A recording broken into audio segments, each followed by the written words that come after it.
Botticelli Casuals, the real casuals. Botticelli and Raphael, shirts and trousers. விஜயின் அரசியல் வருகையையொட்டி ஆளும் கட்சியான திமுகவில் ஏற்பட்டிருக்கும் சலசலப்புகள் குறித்து பார்ப்போம். தமிழ் திரையுலகின் உச்ச நட்சத்திரமான விஜய் கடந்த பிப்ரவரி 2ஆம் தேதி தமிழக வெற்றிக் கழகம் எனும் அரசியல் கட்சியை தொடங்கினார். தொடர்ந்து ஆகஸ்ட் 22ஆம் தேதி கட்சியின் கொடியையும் அறிமுகப்படுத்தினார். கொடியின் விளக்கம், கட்சியின் கொள்கைகள், நிர்வாகிகள் யார் உள்ளிட்ட விவரங்கள் அனைத்தும் மாநாட்டில் அறிவிக்கப்படும் என சொல்லப்படுகிறது. மாநாடு விழுப்புரம் மாவட்டம் விக்கிரவாண்டியில் வரும் 23ஆம் தேதி நடைபெறவிருக்கிறது. மாநாட்டு அனுமதிக்கான வேலைகள் நடந்து கொண்டிருக்கிறது. இது ஒரு புறம் இருக்க, முதல் மாநாட்டுக்கு பல்வேறு மாநில முதல்வர்கள் தொடங்கி பல முக்கிய விஐபிகளுக்கு அழைப்பு விடுக்கப்பட இருக்கிறது. தவிர திமுக, அதிமுக, காங்கிரஸ் உள்ளிட்ட பல்வேறு கட்சிகளை சேர்ந்த முன்னாள் எம்பி, எம்எல்ஏக்கள் மாநாட்டிலேயே கட்சியில் இணைய உள்ளதாகவும் தகவல்கள் வெளியாகியிருக்கின்றன. கூடுதலாக தற்போது மாநாட்டுக்கு காங்கிரஸ் தலைவரும் நாடாளுமன்ற எதிர்க்கட்சி தலைவருமான ராகுல் காந்தியை அழைக்க விஜய் விரும்புவதாகவும் செய்திகள் வெளியாகின.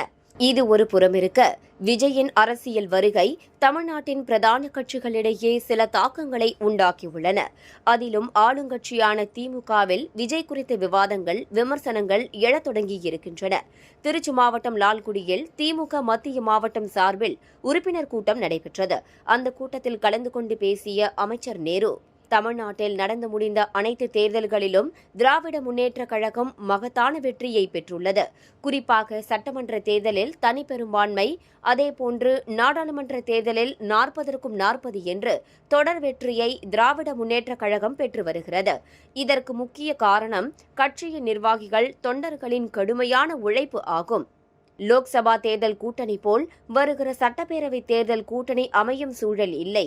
சீமான் ஒரு புறம், புதிதாக கட்சி ஒருவர் ஆரம்பிக்கிறார், அவர் ஒரு புறம். பாமக தொடர்ந்து திமுகவை விமர்சித்து வருகிறது. இப்படி இருக்கும் பொழுது வருகிற சட்டமன்ற தேர்தலில், நாடாளுமன்ற தேர்தலில் உள்ள சூழல் சுமூகமாக இருக்காது.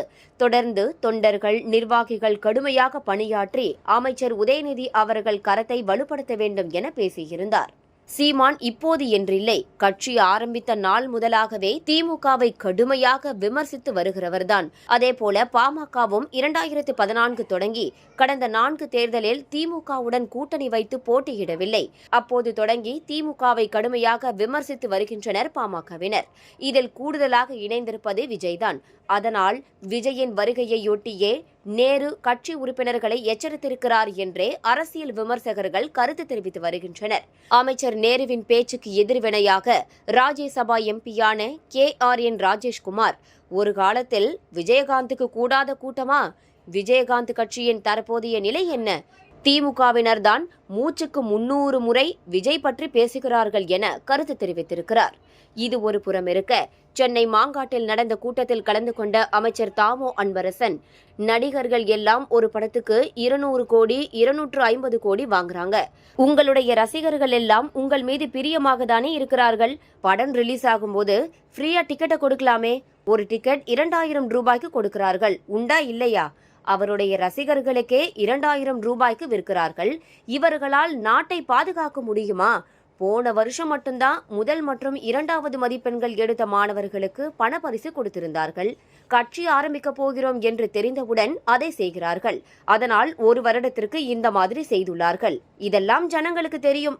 ஆனால் நாங்கள் அப்படி அல்ல என மறைமுகமாக விஜயை விமர்சித்து கருத்து தெரிவித்துள்ளார். விஜயின் வருகை திமுகவில் ஒரு பதற்றத்தை உண்டாக்கி இருக்கிறது என்கிறார்கள் அரசியல் விமர்சகர்கள். விஜயை பார்த்து திமுக ஏன் பயப்பட வேண்டும் என தொடர்ச்சியாக கருத்து தெரிவித்து வருகிறார் அதிமுக முன்னாள் அமைச்சர் Jayakumar.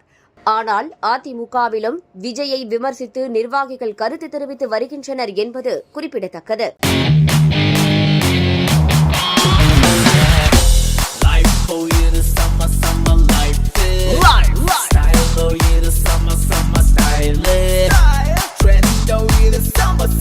Botticelli Casuals, the real casuals.